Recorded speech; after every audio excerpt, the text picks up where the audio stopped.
la physique et la technologie, et d'une manière plus générale les sciences exactes, et d'une manière encore plus générale les sciences, sont par elles-mêmes une composante nécessaire de la culture, au sens où je l'ai indiqué. D'une part, elles incluent des connaissances qui sont maintenant indispensables.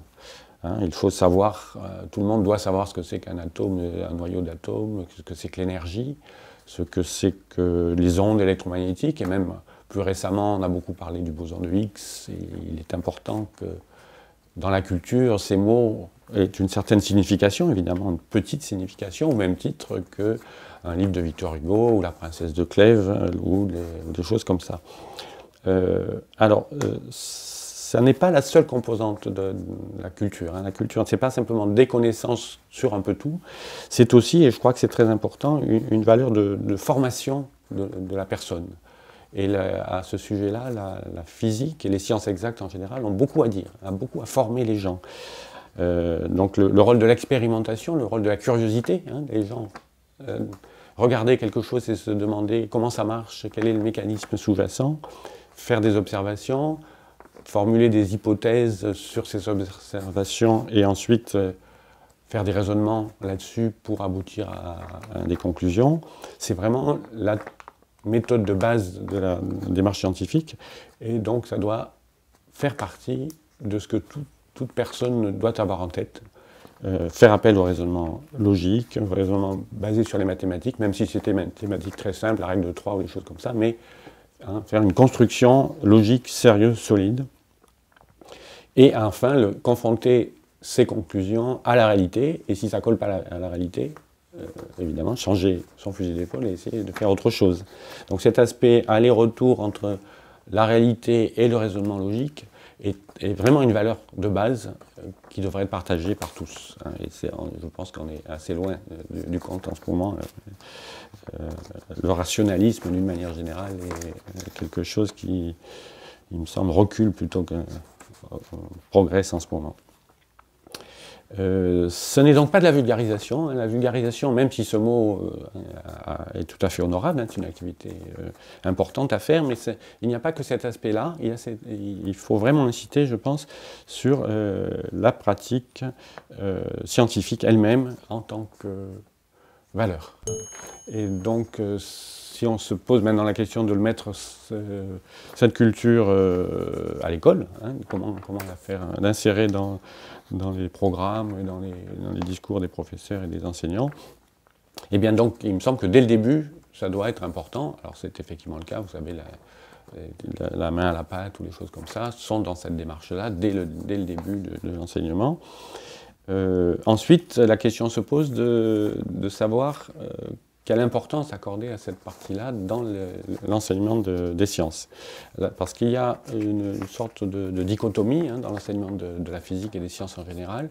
Il y a d'une part cet aspect-là, culture générale, disons, et puis il y a d'autre part le fait indéniable que la physique est un corpus cumulatif, hein, c'est-à-dire qu'il se base sur des choses, des équations de base, et puis petit à petit, l'édifice se construit, et on arrive à expliquer beaucoup de choses par progression successive sur les épaules des géants, comme disait Newton, très belle formule. Donc on est tout le temps à monter sur les épaules de quelqu'un d'autre, et on arrive finalement à maîtriser l'ensemble du corpus que vraiment en fin d'étude de la physique. Donc il y a participer à cette élaboration, à ce processus cumulatif d'une part, et participer à l'aspect culturel plus général d'autre part, une sorte de curseur à mettre entre ces deux activités. Alors, il me semble que, donc ça c'est ma position, que jusqu'au bac, il est très important que la partie culturelle ne prenne pas toute la place, mais prenne une place importante, plus importante qu'elle ne l'est actuellement, enfin qu'elle ne l'était, puisque les bacheliers et les lycéens ont profondément changé. Maintenant, ce n'est plus une élite comme c'était il y a une quarantaine ou cinquantaine d'années ou même avant. Maintenant, c'est l'essentiel de la classe d'âge, hein, 80% de classe d'âge au bac, 20% en série S. Donc l'enseignement ne peut pas être simplement une propédeutique à l'enseignement supérieur. il doit s'affirmer en tant que contact avec la réalité moderne.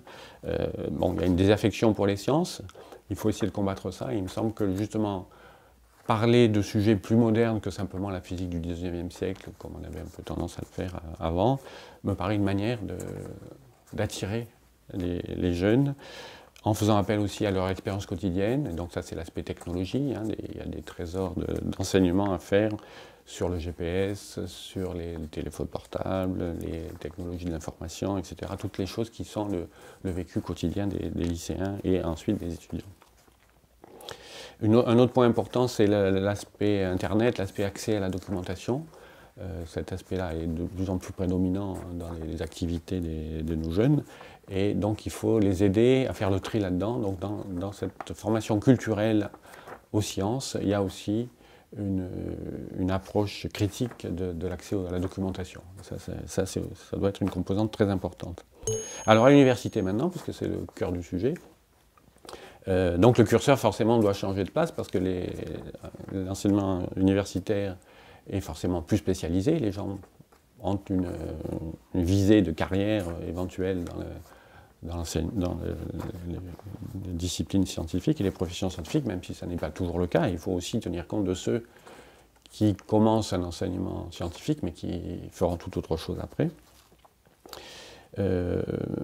Donc l'aspect culturel s'estompe, parce qu'il faut effectivement bâtir l'édifice du corpus de la physique, et ça prend du temps, il faut le faire avec beaucoup d'attention, et l'aspect mathématique devient de plus en plus prédominant dans tout ça, mais il ne doit pas s'estomper, il ne doit pas disparaître complètement. Par exemple, il me semble normal qu'on puisse se parler au cours de l'enseignement en université de quarks, de gluons, de trous noirs, de choses comme ça, sans savoir exactement tout le détail de l'explication physique de ces choses-là, sans savoir toute la théorie des champs, le modèle standard, etc. Donc, il y a un aspect descriptif doit continuer à rester en partie dans les cours. Et surtout, l'aspect formateur, celui dont j'avais parlé, l'aspect enseignement de la physique en tant qu'enseignement à la méthode, doit aussi continuer, tout en prenant d'autres formes, parce que les gens sont plus avancés dans leurs études. Je pense donc à toutes les recherches personnelles ou les recherches en groupe, sur projet, qui doivent se développer. Hein, et puis, je pense aussi qu'un point important est d'avoir un certain contact avec le domaine de la recherche, avec le milieu de la recherche. Donc les universités sont un lieu privilégié pour ça. Dans la culture scientifique doit apparaître aussi l'initiation à ce que c'est que l'activité de recherche scientifique. Et je crois que c'est important que même ceux qui ne seront pas ensuite des chercheurs puissent savoir ce que c'est et voir les enjeux, voir les méthodes. Enfin, il me semble important que cette initiation et cet enseignement de la culture scientifique, mais c'est toujours délicat de savoir exactement ce que ça veut dire, comment enseigner ça, ça continue après la sortie de l'université, parce que le domaine des sciences exactes évolue tout au cours d'une vie, hein, sur les 60 ans suivants, et donc il est nécessaire de remettre au point ces connaissances et ces méthodes. Alors évidemment, les activités de vulgarisation dans les journaux, dans la télé, les radios, etc. sont importantes pour ça, mais l'université doit avoir toute sa place là aussi, en organisant des conférences, mais aussi des activités de contact avec l'expérimentation ou de contact avec la recherche aussi à ce niveau-là. Et ça me semble important. Oui, je crois que donc, les universités ont à faire face, l'université scientifique, à une baisse du recrutement, et qui est due à plein de raisons, mais il y a certainement une baisse d'attractivité du sujet même. Hein. Et donc tout le monde essaie de trouver des méthodes pour inciter plus les jeunes à venir dans ces disciplines-là. Et de ce point de vue-là, il semble que donc mettre en contact par la culture scientifique des jeunes avec la science la plus récente et avec les méthodes de la science et des choses comme ça, c'est important. Et donc l'université a de plus en plus tendance à s'intéresser à ce genre de questions-là. D'abord par des initiatives individuelles, hein, donc il y a Il y a beaucoup, et notamment dans les jeunes maîtres de conférences recrutés, il y a beaucoup de gens intéressés par ces sujets-là, donc les nouvelles méthodes pédagogiques, les manières de faire passer les choses modernes dans l'enseignement, la manière de faire appel à l'initiative personnelle des étudiants et à leur sens de jugement, plus que simplement de répondre à des questions qu'on leur pose. Donc tout ça avance petit à petit, et il me semble que le rôle de l'université maintenant, c'est d'essayer de fédérer toutes ces choses-là. Donc ça se fait dans beaucoup d'endroits, mais donc c'est peut-être le but, peut-être une des conclusions du colloque là, qui se tient, c'est d'essayer de faire sensibiliser les directions des universités, à peut-être mettre en place des structures qui fédèrent tout ça, qui permettent de faire passer les expériences, de les mettre en commun. Par exemple, dans notre université, mais je pense qu'il y en a d'autres aussi, donc à l'UPMC, les entretiens donc, qui se passent au moment des recrutements de maîtres de conférences incluent maintenant une partie pédagogique, hein, puisqu'on leur donne un sujet de physique qu'ils doivent traiter, qu'ils doivent discuter devant le jury. Et donc c'est un élément important de la décision maintenant. Donc ça c'est la preuve que ce genre de préoccupation est de plus en plus considéré.